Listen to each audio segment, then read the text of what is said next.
අම්මා එක්ක දබරව පැන ගිය වැත්තේ ලැමදා ගියා බත හිරවුනි කුසකින්නේ දැස කඳුළු වැයි පොදලස වැහෙත්දී විපැලකට ඇයි නොබ විරාසක වෙන්නේ. ආයිබෝන් කියලා පිළිගන්න ඔයගොල්ලෝ හැමෝම අදත් KVගේ මේ වීඩියෝ එකට මුලින්ම ආරාධනා කරනවා වීඩියෝ එක ඉවර වෙනකම් බලන්න. ඔයාලගේ data card එකට Wi-Fi එකට කිසිම අසාධාරණයක් වෙන එකක් නැහැ. ඉතින් මම අද ਵਿਚාරය කරන්න යන ගීතය ඔයගොල්ලෝ දැනටමත් දන්නවා. මේ ගීතය ගුණදාස කපුගේ ගායනා කරන අයියන්ඩේ නුඹ විදිහින් ගිය දවසේ. ඉතින් මට හිතුණා මේ ගීතය මේ වගේ කාලෙක අර ਵਿਚාරය කළොත් ඒක ගොඩක් වටීවි කියලා. ඉතින් මම ගීතේ ਵਿਚාර කරන්න කලින් මම යන්නම් පොඩි කතාවකට.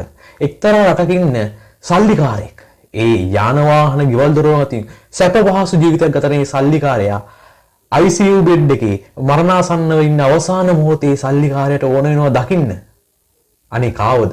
දොස්තර මහත්තයාට කියනවා, නර්ස් නෝනාට කියනවා. අනේ මගේ අම්මටයි තාත්තටයි නංගිටයි මල්ලිටයි එන්න කියන්න මට ඒගොල්ලෝ බලන්න ඕනේ. අර සල්ලිකාරයා කියන්නේ.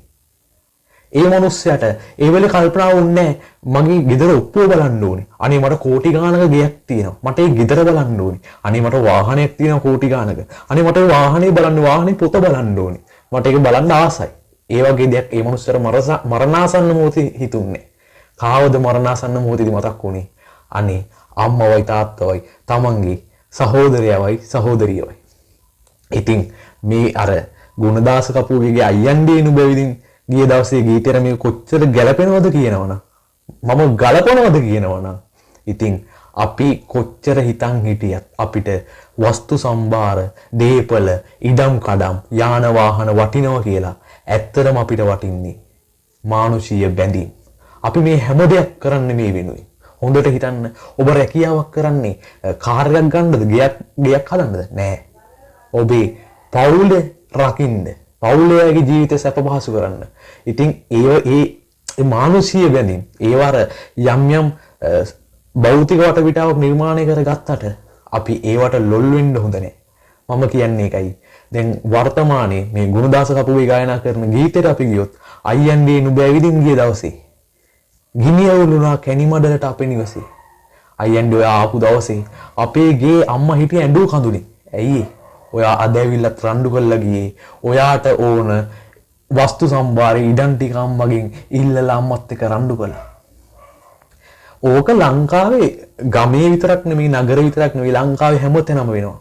මම කියන්නේ මේක ලංකාව විතරයි කියලා. සමහර ලෝකෙත් නොයෙක් තැන්වල වෙනවා. ඉතින් මම මේ වීඩියෝ එක කරන්නේ ඉංග්‍රීසියෙන් නෙමෙයි. වීඩියෝ එක කරන්නේ සිංහලෙන්. මගේ ලංකාවේ හිතවතුන්ට. ඉතින් මේ වීඩියෝ එක මම කියන්නේ අර මුලින් කතාවට ආයේ නවනම් මේ අපි මරණාසන්න මොහොතේදී අපිට සිහි වෙන්නේ ඔය ඉඩම් කඩම්වත් යාන වාහනවත් තමන්ගේ මහා ගෙදර බූදලේවත් රත්තරන් බඩුවත් නෙමෙයි. තමන්ගේ ආදරය කරන පිරිසව. ඒ නිසා ගොඩක් බුද්ධිමත් වෙන්න.